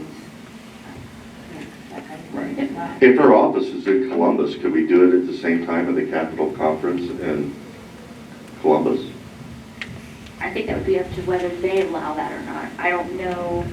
You have to specifically ask her. Well, from talking to Charlotte McGuire from the state school board, Ms. Walecki does a dynamite job in, working with districts, and I think it's really good. I mean, you could sit and watch the auditor's 3-hour tutorial and take that test and digest it, which I did, but there's a lot there, and it gets quite confusing, and especially when you start to discern a class of people, and it's not, you can. Anyway, I don't want to get in the mud, but I think it's training that we need to make sure that we make it a priority to engage in. Right, I think that's good, because when I talked to the ethics committee directly, and I shared with them the OSBA training I had, and I said, will you put in writing for me that people can vote on classes? They said, well, we don't do things like that. They don't. They'll give you an advisory. And I said, so, yeah, advisory, and I said, well, what do you recommend us to do? Which is what we put on your sheets tonight. It doesn't say vote or not vote. It just says, the names on there. And Right. So But I'm just following what I was told. And I appreciate that. But, I hate the amount of abstaining that we have to do. I feel like everybody should be able to vote every time. And I hate the conflicts. I would love to do the thing together and give us a writing right then and there, and My that we have suggestion it. is administration and board together, so that we both have that Absolutely. question and you Right. have that question, you're shooting the same question, you both hear the same. Well, the question. board has all the criminal liability as an elected official. So if there's a problem from the administration that comes out and we make a mistake, we're ultimately responsible for it. Right. So, and for 120, like I told you before, for $125 a month stipend, it's not worth taking on that liability and not knowing that you're doing it right. Yeah, so when I worked with Regina, I said, just put the sticky note on there. If they want to vote, they can vote. It's totally up to. Fair enough. I just wanted to make sure that, since this is Greg's first meeting with us, that he was a part of that. And I will say, Mr. Mowry, that a lot of districts have run into this, especially when you've got small towns, Right. everybody's, got a family tree that maybe doesn't work as much. One thing that I've seen as best practice is at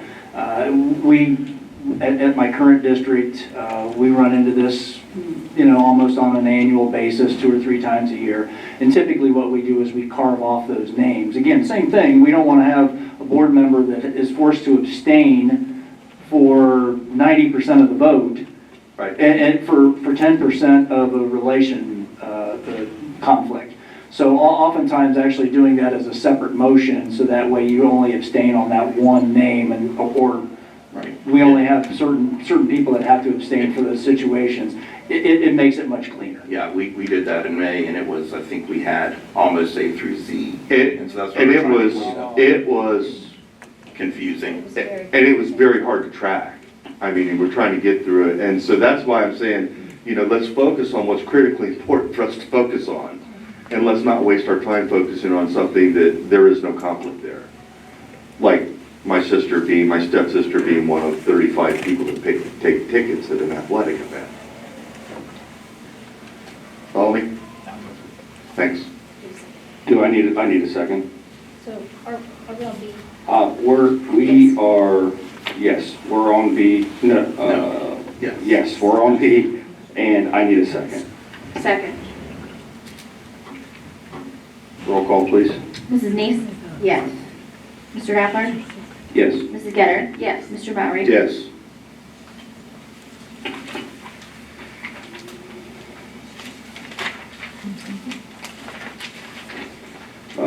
C, do I have a motion to approve the personnel report supplemental stipends, certificated, classified, part 1?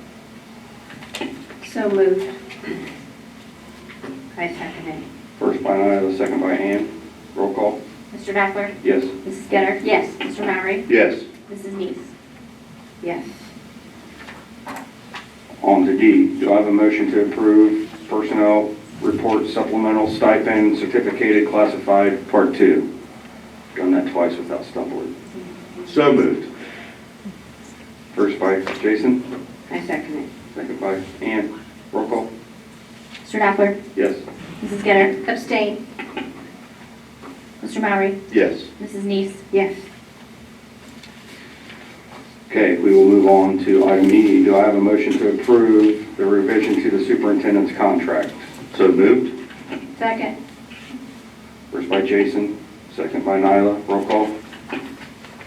Mrs. Getter? Yes. Mr. Bowery? Yes. Mrs. Neese? Yes. Mr. Dackler? Yes. Okay, we're going to move on to agreements and contracts. Do I have a motion to approve agreements and contracts A through D? I move that we approve agreements and contracts A through D. First by Nyla, I second. second by Jason. Steve? The Tender Loving Care is another vendor that is out there now if we need additional transport of students. We have a couple others that we use when needed, so this would be another one that we just have on file in case we need it. So we've done very well with our van drivers that we added to our last negotiation, so it's always nice when another company comes out to go ahead and have them board approved, so if we need to use it, we can begin transporting the students. The insurance, we went through C, Miami Valley Child Development Center. Those are the contracts that I referenced during the preschool presentation. These are exactly the same as the contracts that were approved for implementation of the program for the past school year. So it allows us to continue the partnership. And D is just a student-specific placement in a special program. Thank you. Roll call. Mr. Bowery? Yes. Mrs. Neese? Yes. Mr. Dackler? Yes. Mrs. Getter? Yes. On to financial items. Do I have a motion to approve financial items A through C? I move to approve financial items A through C. Second. First by Ann, second by Nyla. Ms. Katrina? So item A is to approve the certificate of estimated resources for the new fiscal year. Item B is the amended appropriations. Item C is to approve the 018 and 200 purpose and policy statements. That's what allows me to go ahead and enter those budgets for those, and then they get added on to the certificate and added on to the appropriations. These are things that have to be done. Our certificate is due. Our appropriations amended. These are just the normal business procedures. Anybody got any questions? Roll call. Mrs. Neese? Yes. Mr. Dackler? Yes. Mrs. Getter? Yes. Mr. Bowery? Yes.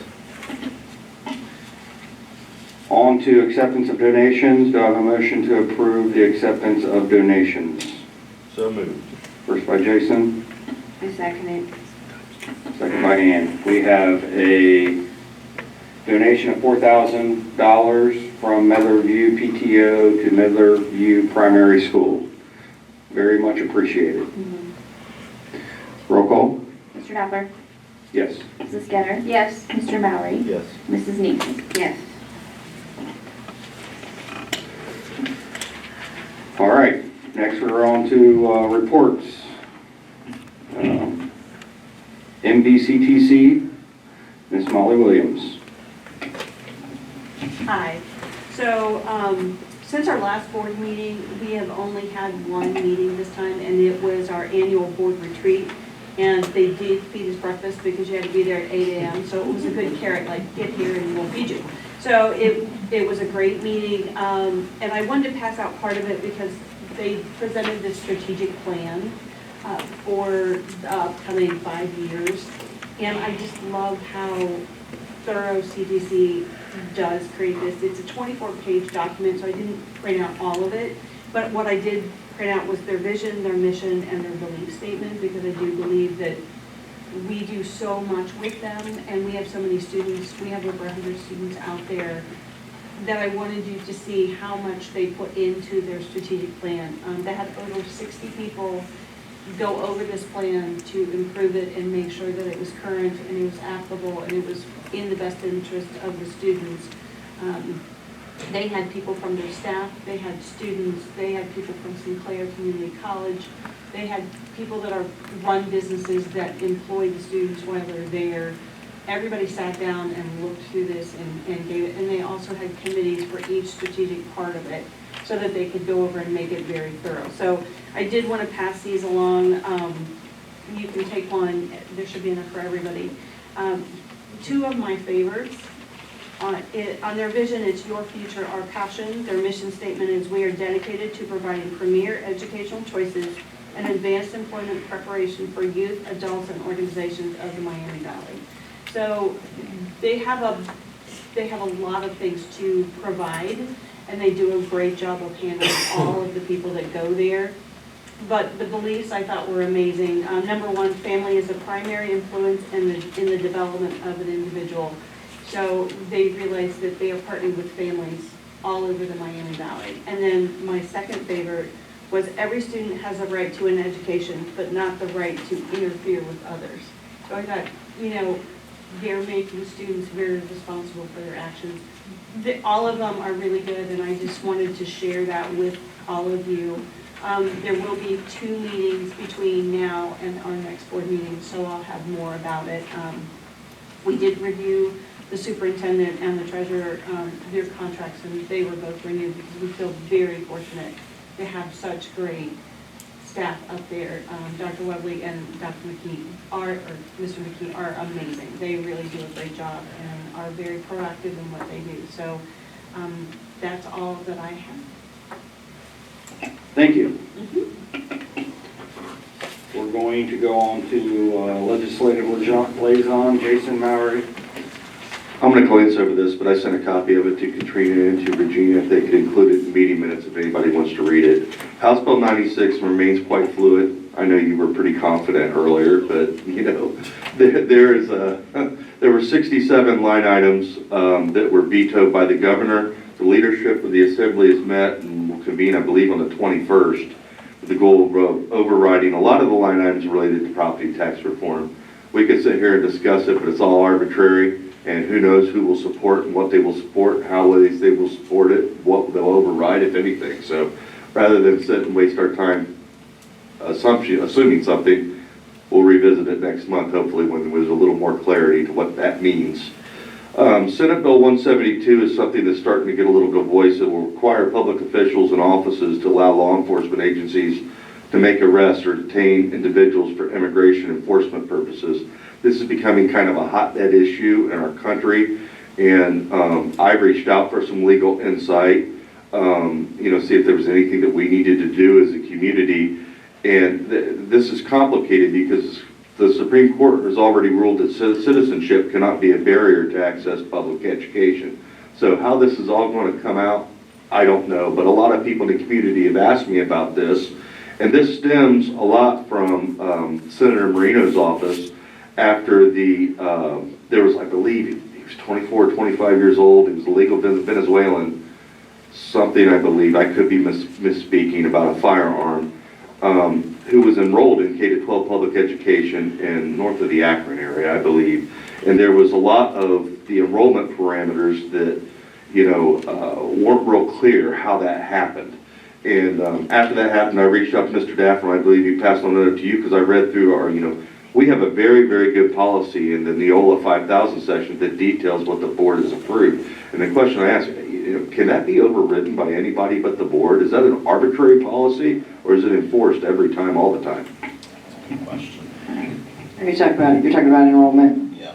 Yeah, the enrollment, no, it's not arbitrary, and no, it cannot be overruled. A lot of that is by law.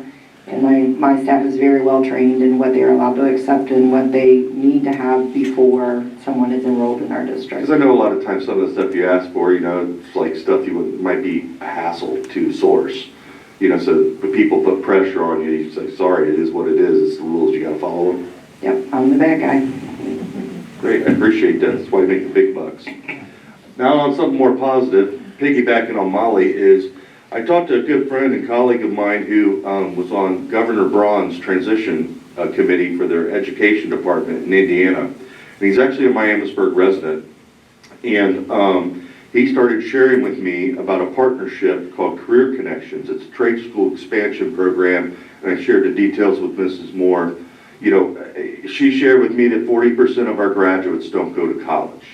And, being in the trades myself, I'm not a college graduate, and I think there's a career path for students to do very, very well in life and have a fruitful, well-funded existence, and have a lot of opportunities within the trades.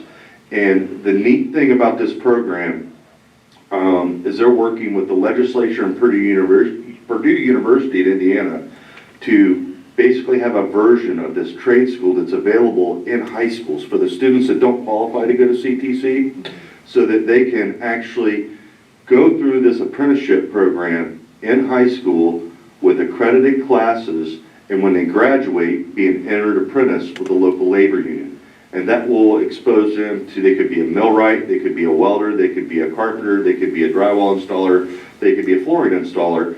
And the neatest thing about that, if any of those students, maybe aren't the best academic students, but are entrepreneurial minded and hard workers, they could start a flooring company and have access to bid high paying, good paying, high volume union work throughout our region. And I think this is one of the areas where trade unions especially could really be an asset to our public education. And I hope this is a partnership that could be robust and that we can kind of take it and push it for those students.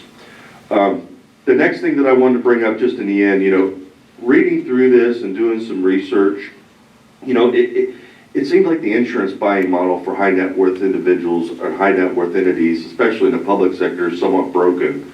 And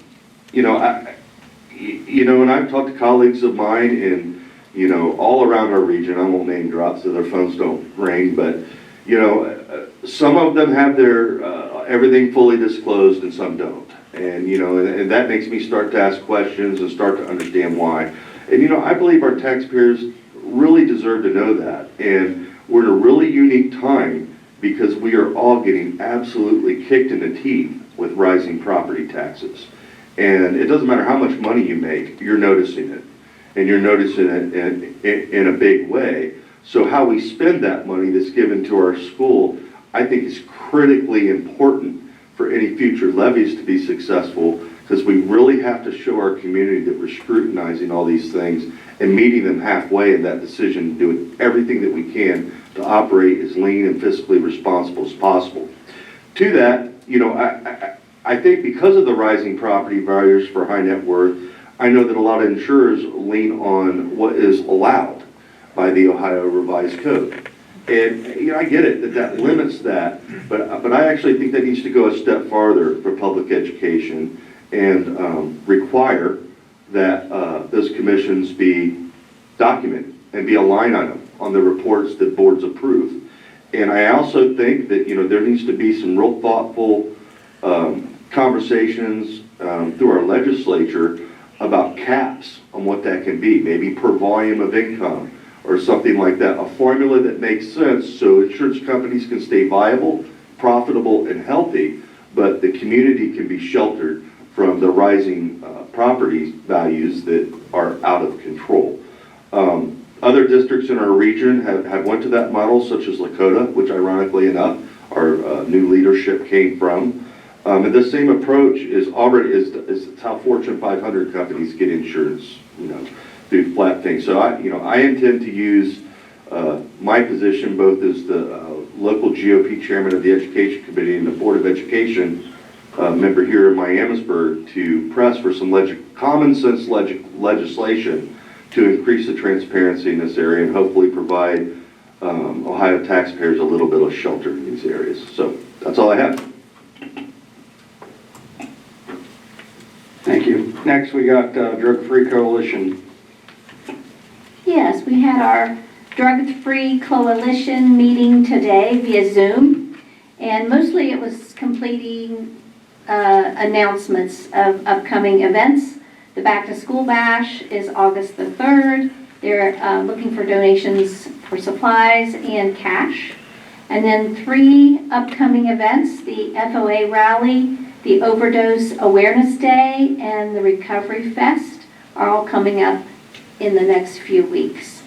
And that was it. We had a very short meeting today. Thank you. No district news. We will go on to roundtable comments, and we will go with the guy that's holding it down for the student reps first. I don't have too much. It was a very eventful meeting today, so I'm going to speed it along. I just want to, thank Ms. Hillard.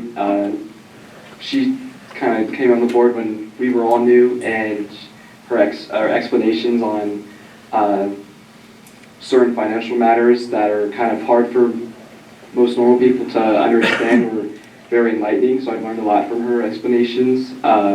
Sad to see her go, but I just thank you. That's all I have. I do want to introduce 2 of our administrators that are here this evening. We have Ms. Laura House. She is our new elementary curriculum director. And we have Mrs. Hillary Snively, who is our new Bauer principal. So we're very glad they could make it tonight, and both of them have hit the ground running. So we're ready. Very exciting. So couple things that I want to remind folks of. We now have central registration going on in our district. So if you know folks out there who still need to enroll their students, you can refer them down here to central office with Jennifer Kopic. Oh, hang on. Go to the website. Sorry, central registration on the website, sorry. I've just seen so many people in and out the last few weeks here, so. Yeah, those are her appointments, sorry. Also remember any address changes, things like that, please make sure those get updated as we roll into the new school year. First day of school, not that I want to start bringing that up. August 11th is going to be the first day of school for students in grades 1 through 5, and phase-in day for grades 6 and 9. And August 12th will be the first day for grades 7 and 8 and 10 through 12. And the 13th will be first day for preschool. And the 14th will be the first day for kindergarten. So we will have already been in school probably about a week and a half when we have our next board meeting. So check the website out for updated details. Reminder, next Friday, we have the alumni golf outing. So we had a nice commercial as we were giving our business partnerships out before. So I was told to remind that we have plenty of spots for golfers and to come out and to enjoy. And as you can tell, that the proceeds come back to the district, and it's very generous of them, and we're very thankful for their partnership.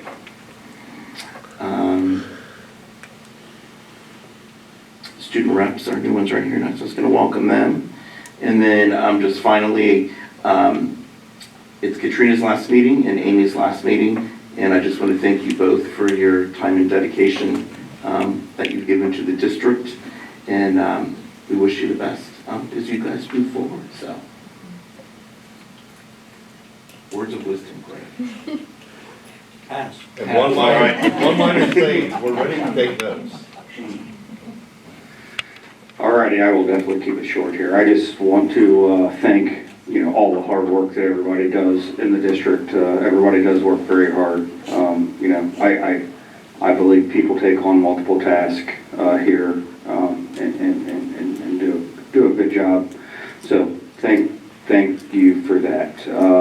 Everybody enjoyed their summer. Amy, thank you. Katrina, thank you. And let's get on to a good school year next year.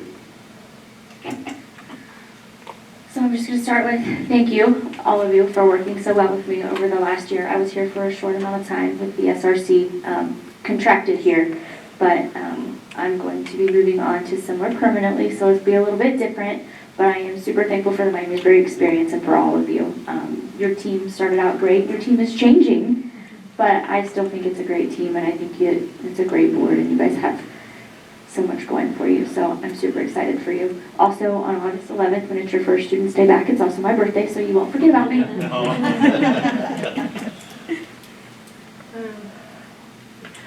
Just to piggyback on what Nyla said about the Drug Coalition Back to School Bash, we also have a Miamisburg Back to School Bash on August 5th down at Riverfront, where school supplies are passed out. Yeah, I just want to welcome Hillary and Laura. Thank you. Katrina, you did a great job, and best of luck in your new position. Thanks for the presentations today about preschool and the insurance. I'll have to say my son owns his own insurance business in Atlanta, and I can't go down there without him having to respond to claims on the weekend, during the weeknights, and he always has speakerphone on, so I get to listen to everything that's going on. So I've learned a lot about insurance. But also I really wanted to thank Amy Dobson for her care and work for children in our district. 4 years ago, we sat down with partners from Preschool Promise, from Head Start, and with Dr. Richard Stock from UD, and of course John Epstein. And the Preschool Promise Survey that we approve every year, well, Dr. Stock gave us the data from that, and it showed that we had about 50 kids without access to preschool. And that was heartbreaking for me. I know it was heartbreaking for Dr. Blessing and for Amy and really everyone in our community. There was meeting after meeting. It was a big task, and Amy took on the brunt of that task. I mean, she had so much red tape to go through for this to be orchestrated, and I just, wish you the best, and I thank you so much for the care for our children.